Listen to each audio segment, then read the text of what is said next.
I went over to my neighbor's house the other day, and he had a project that he was working on, which happens to be an old antique desk or office chair. Some people call them a library chair, whatever. And it had this base with these legs. But unfortunately, termites had damaged two or three of the legs, and they won't hold a caster that goes on each leg. So he buttered me up right off the bat. He said, if anybody can reproduce these legs, it's you. So he challenged me to do it, and of course I accepted. And I went ahead and did it.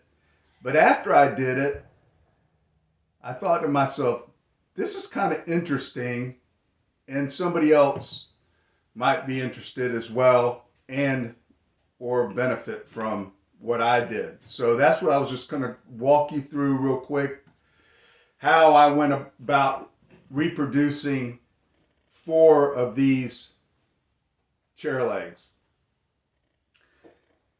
At first glance, they looked pretty simple, really. They actually fit. If once you take this off, there's 4 screws here, and then 4 screws on a base cap. Oh no, I'm sorry. There are 2, 4, 6, 8 screws on the base cap. And once you take it apart, this actually, I'll show a picture, but this part here is actually all metal, and there's a dovetail metal keyways in here to hold each of these legs. And then of course it's screwed from the top and screwed from the bottom. Then these circular pieces come in and go into a slot at the top of the leg here. And then of course it's kept in by the top and bottom pieces there. So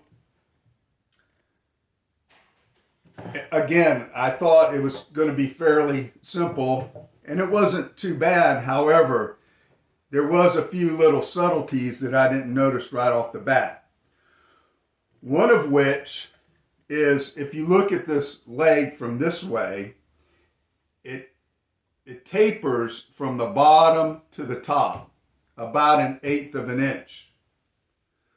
So the bottom is wider, the top is narrower, more narrow, and then also if you put this flat, this is plumb. This line right here, which is this right here, this is plumb. However, this is not. So this tapers as well. So this tapers, this tapers, this tapers. So you have all these tapers in here. So I thought about it. How am I going to do this? Now, one of the considerations was I'm only doing 4. So if I have to do a little handwork, that's not so bad. If I was having to machine more of these, or quite a few of them, I think I'd have approached it a different way. However, the way I did it, well, he told me, first off, he told me he was going to paint it. Well, I had these southern yellow pine boards, so I figured, well, it'll be strong enough. And I had the width that I needed. It's 1.25 inches. Had the width that I needed. These would be 1.5 inches. And so I did it out of the southern yellow pine. The original was some kind of hardwood with a veneer on it, I believe. Maybe not a veneer. No, this is actually a hardwood. So some kind of hardwood, not anything that is recognizable. And of course the termites, there were no active termites in it. However, they had damaged a couple of them, and he couldn't use them, so they needed to be reproduced. actually, if you look really close, you can see a little termite damage right here. It's probably going to be difficult, but so how do you go about reproducing this? It's got so much going on.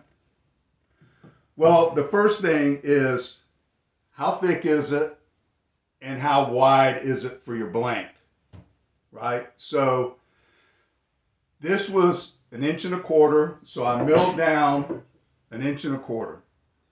Then of course, well, how wide is it? Well, it's kind of, you got to think, okay, it's not just this width because this extends down. So the way I did it was simply to put it where it was flat. Here, this was the only straight surface. This is really not that straight surface, and then measure it to the top.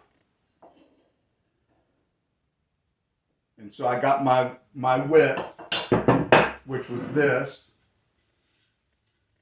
And then, of course, I made a pattern, and this would be bandsawed out. So, as I said, I know that this tapers, I know that this tapers, I know that it tapers this way.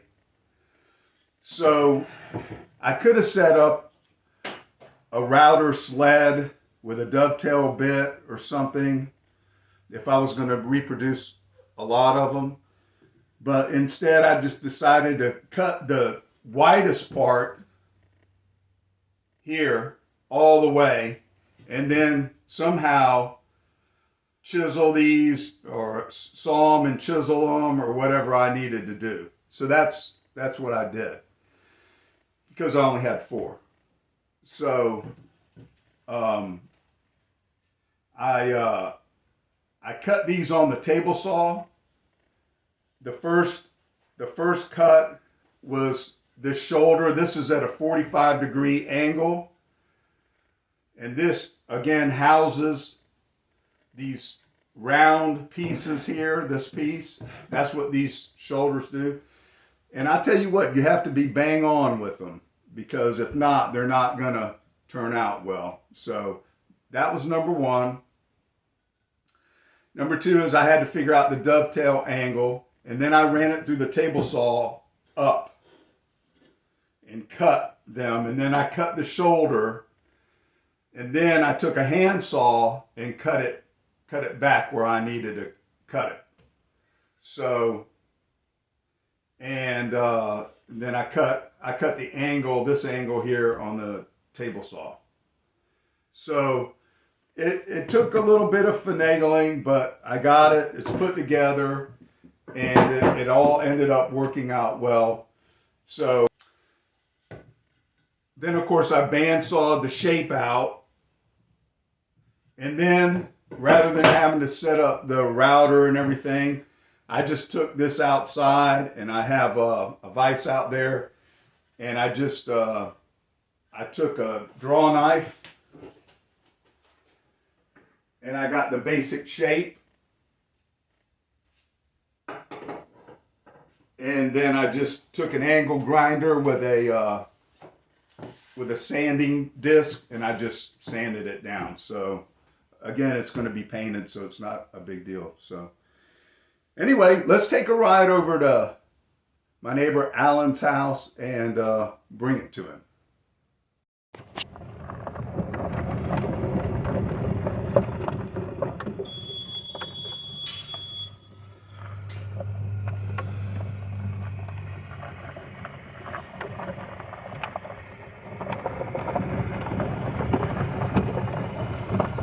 Remnants of Hurricane Milton.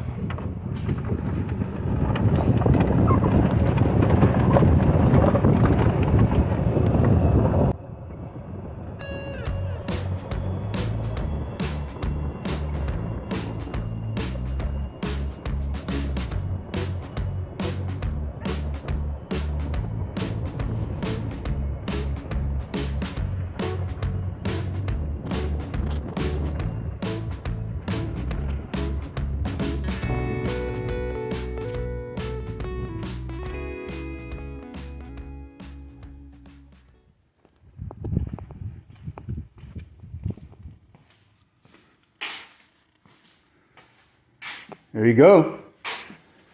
Damn it, man.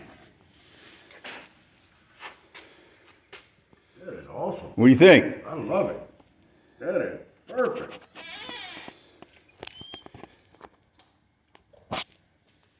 And this is yours yeah. too.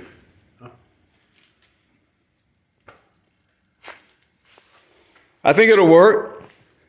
I know it will. That's the chair. Termite eating legs. The swivel.